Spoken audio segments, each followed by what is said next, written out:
ना जाने मुझे क्यों हमेशा ये क्वेश्चन काफ़ी इंटरेस्टिंग लगता है। लास्ट ईयर ही ये क्वेश्चन पूछा गया था, इसलिए आओ पूरे डिटेल में ही समझ लेते हैं इस क्वेश्चन को। अब सबसे पहले ये देख लो, किसी टॉपर ने इस क्वेश्चन को बनाया है, उसकी सॉल्यूशन मैं तुम्हें शो कर रहा हूँ और अब इसके पीछे की सारी कहानी मैं तुम्हें बता देता हूँ। अभी अपने स्क्रीन में सारे जो डायग्राम देख रहे हो, उसे ध्यान से देखो और समझने की कोशिश करो। अगर तुम स्टेटमेंट को ध्यान से पढ़ोगे जो क्वेश्चन पूछा गया था, तो क्वेश्चन में बातें हो रही हैं कॉमन टेंजेंट्स की और दो सर्कल्स गिवन होते हैं। लेकिन जब भी दो सर्कल्स होंगे ना, तो वो दोनों सर्कल्स आपस में, या तो यहाँ देखो सर्कल को, या तो ये दोनों सर्कल्स अलग अलग होंगे। हालांकि अलग अलग यहाँ भी है, इसको जरा ऑब्जर्व कर लेना। लेकिन यहाँ दोनों एक दूसरे से अलग है और इस वाले केस में तुम देख पा रहे होगे एक सर्कल यानी कि छोटा वाला सर्कल बड़े वाले सर्कल के अंदर है।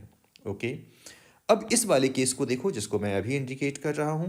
यहां दोनों सर्कल एक दूसरे को एक्सटर्नली बस छू रहे हैं। ध्यान से इस फिगर को तुम चाहो तो बना लो। ओके, अब देखो बच्चों, यहां क्या है, दोनों एक दूसरे को दो अलग अलग पॉइंट पे इंटरसेक्ट कर रहा है और यही क्वेश्चन लास्ट ईयर पूछा गया था। एक बार फिर से मैं स्क्रीन में शो कर रहा हूं, देख लो।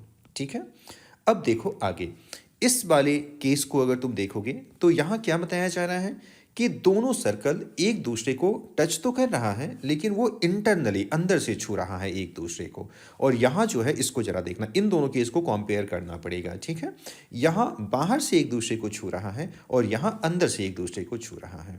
ठीक है, तो जो भी क्वेश्चन आए, चाहे वो हिंदी में हो या इंग्लिश में हो, आप उसे ध्यान से एक बार पढ़ लोगे और सही फिगर बनाने की कोशिश करोगे। उसके बाद जवाब तुम्हारे सामने खुद आ जाएगा। चलो ठीक है, अब मैं हर एक केस का जवाब दे देता हूँ। ऑलरेडी वो दिखाया जा चुका है, लेकिन फिर से एक बार देख लो। तो जाहिर सी बात है यहाँ कॉमन टेंजेंट्स 4 होंगे, इस केस में 3, इस केस में 2। कॉमन टेंजेंट्स की बात कर रहे हैं, किसी और तरीके से तो बना नहीं पाओगे, तुम ट्राई करके देख सकते हो। ठीक है, तो कॉमन टेंजेंट्स 2 हो जाएंगे और ये जो केस देख रहे हो यहाँ कॉमन टेंजेंट्स सिर्फ और सिर्फ 1 होगा।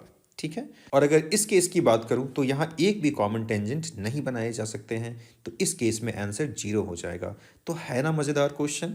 यहाँ आंसर, अगर ऐसे क्वेश्चन फिर से आ जाते हैं तुम्हारे एग्जाम में, तो यहाँ आंसर 0 भी हो सकता है, 1 भी हो सकता है, 2 भी हो सकता है, 3 भी हो सकता है और 4 भी हो सकता है, अगर कॉमन टेंजेंट्स वाला क्वेश्चन आता है तो प्यारे बच्चों, जो कुछ भी मैंने बताया है, मैं उम्मीद करता हूँ कि सारी बातें आपको डिटेल में समझ में आ गई होगी। मिलते हैं फिर किसी वीडियो में, तब तक अपना ख्याल रखिएगा। Thank you.